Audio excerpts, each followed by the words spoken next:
السلام علیکم ورحمۃ اللہ وبرکاتہ۔ حضرات محترم، آج ہم اس ویڈیو کے اندر وضو کے مسئلے کے اوپر گفتگو کریں گے کہ وضو کے اندر کتنے فرائض ہوتے ہیں۔ دیکھیے حضرات، ایک ہوتا ہے طریقہ کہ وضو کا طریقہ کیا ہے، اور ایک ہوتا ہے فرض۔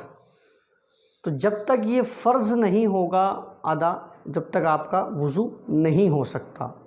اگر آپ چاہتے ہیں کہ آپ کا مکمل وضو ہو جائے تو آپ کو ضروری ہے کہ جو فرائض ہیں ان کو آپ صحیح طریقے سے ادا کریں۔ اگر آپ نے وضو کے فرائض کی رعایت کرتے ہوئے وضو نہیں کیا تو آپ کا حضرات محترم وضو کسی حال میں نہیں ہو سکتا۔ اب جانتے ہیں کہ وضو کے اندر فرائض کتنے ہیں جن کو کرنا ضروری ہے۔ تو حضرات محترم، میں آپ کو بتا دوں کہ وضو کے اندر 4 فرائض ہیں۔ اللہ تبارک و تعالیٰ قرآن مجید میں ارشاد فرماتا ہے فَاغْسِلُوا وُجُوهَكُمْ وَأَيْدِيَكُمْ إِلَى الْمَرَافِقِ وَامْسَحُوا بِرُؤُوسِكُمْ وَأَرْجُلَكُمْ إِلَى الْكَعْبَيْنِ۔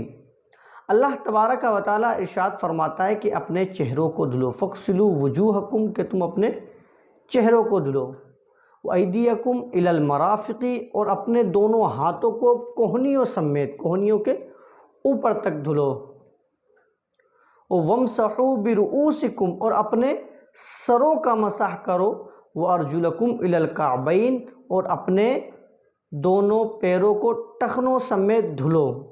اب میں حضرات محترم آپ کو آسان لفظوں کے اندر سمجھاتا ہوں کہ وضو کے اندر کل 4 فرائض ہیں۔ نمبر 1، چہرے کو دھلنا۔ اب حضرات محترم چہرہ کہاں سے کہاں تک ہے یہ بھی سمجھ لیجئے۔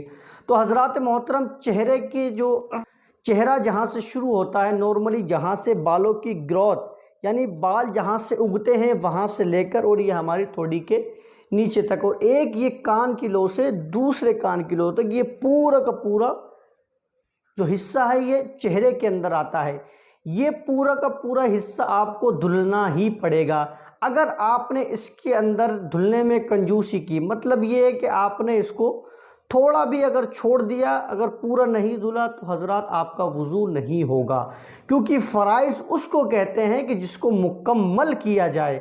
اگر اس کے اندر تھوڑا سا بھی نقص پایا گیا تو پھر وہ فرائض نہیں ہو پائے گا۔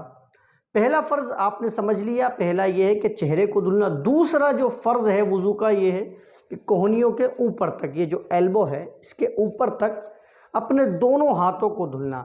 اب دھلنے سے مطلب بھی میں آپ کو بتا دوں حضرات محترم، دھلنے سے مطلب یہ ہے کہ پانی کا بہہ جانا۔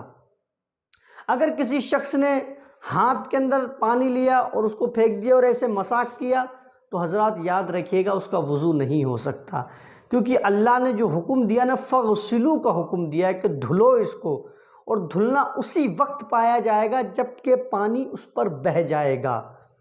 یہ ہمارا دوسرا فرض ہے کیا، کہ دونوں ہاتھوں کو کوہنیوں سمیت دھلنا۔ اور تیسرا جو فرض ہے وہ فرض یہ ہے کہ چوتھائی سر کا مسح کرنا۔ مطلب یہ جو ہمارا سر ہے مکمل، اس کا آپ اگر 4 حصے کریں، اس میں سے ایک حصے کے اوپر آپ کو مسح کرنا یہ فرض ہے، اور مکمل سر کا مسح کرنا یہ سنت ہے۔ تو اگر کسی شخص نے ایک حصے کا 4 حصے اگر سر کے کرتے ان میں سے ایک حصے کے اوپر اپنا گیلا ہاتھ پھیر لیا تو اس کا وضو ہو جائے گا، ناقص نہیں ہوگا۔ اور حضرات محترم مسح کا مطلب کیا ہوتا ہے آپ کو میں یہ بھی سمجھا دوں۔ وضو کے اندر بھیگا ہوا ہاتھ پھیرنا۔ اگر کسی شخص نے سوکھا پھیر لیا تو اس کا وضو نہیں ہوگا، بلکہ آپ کو نیا پانی لینا ہے اور اس پانی کو پھینکنا ہے، پھر اس پانی سے مسح کرنا ہے، چوتھائی سر کا مسح کرنا۔ 3 فرائض ہمارے ہو چکے ہیں۔ چوتھا جو ہمارا فرائض ہے وہ ہے کہ دونوں پاؤں کو ٹخنوں سمیت دھلنا۔ اگر کسی شخص نے ان کو کم دھلا، اور حضرات محترم میں آپ کو بتا لوں یہ تمام چیزیں ہمیں زیادہ تر جو ہے سردیوں کے اندر بے حد خیال رکھنا چاہیے، کیونکہ سردیوں کے اندر معاملات یہ ہوتے ہیں حضرات محترم کہ پوری جو ہماری باڈی ہوتی ہے، ہمارا جسم ہوتا ہے، وہ پورا ڈرائی سوکھا ہوا ہوتا ہے۔ تو پانی جب ہم ڈالتے ہیں تو وہ صحیح طریقے سے بہتا نہیں ہے، بلکہ اوپر سے وہ بہہ جاتا ہے۔ تو اس لیے ہمیں وضو کرتے وقت یہ خیال رکھنا ہے کہ ہمیں اچھی طریقے سے اسے ملنا ہے۔ اسی طریقے سے پیروں کے اندر جب آپ پیروں کو اپنے دھلیں تو ان پیروں کے جو انگلیاں ہیں ان انگلیوں کے اندر اپنے ہاتھوں کی انگلیاں ڈال کر صحیح طریقے سے وہاں تک پانی پہنچائے۔ یہ جو حضرات محترم میں نے آپ کو 4 فرائض بتائے، نمبر 1 چہرے کا دھلنا، نمبر 2 دونوں ہاتھوں کو ایلبو تک کہنیوں کے اوپر تک دھلنا، نمبر 3 چوتھائی سر کا مسح کرنا، اور نمبر 4 دونوں پیروں کو ٹخنوں کے اوپر تک دھلنا۔ یہ تمام کی تمام چیزیں فرائض ہیں حضرات محترم۔ اگر ان میں سے کسی ایک کو بھی چھوڑ گئے، ایک تو چھوڑو آدھے کو بھی آپ نے چھوڑ دیا، تو آپ کا وضو کسی حال کے اندر نہیں ہوگا۔ تو میں سمجھتا ہوں کہ انشاءاللہ آپ کو یہ مسائل سمجھ میں آ چکا ہوگا۔ آپ سے گزارش ہے کہ ہمارے چینل کو سبسکرائب کریں اور ویڈیو کو زیادہ سے زیادہ شیئر کریں تاکہ لوگ دیکھیں اور وضو کا طریقہ سیکھیں۔ حضرات یاد رکھیے گا، اگر آپ کا وضو صحیح طریقے سے نہیں ہوا تو آپ کی عبادت ناقص ہے۔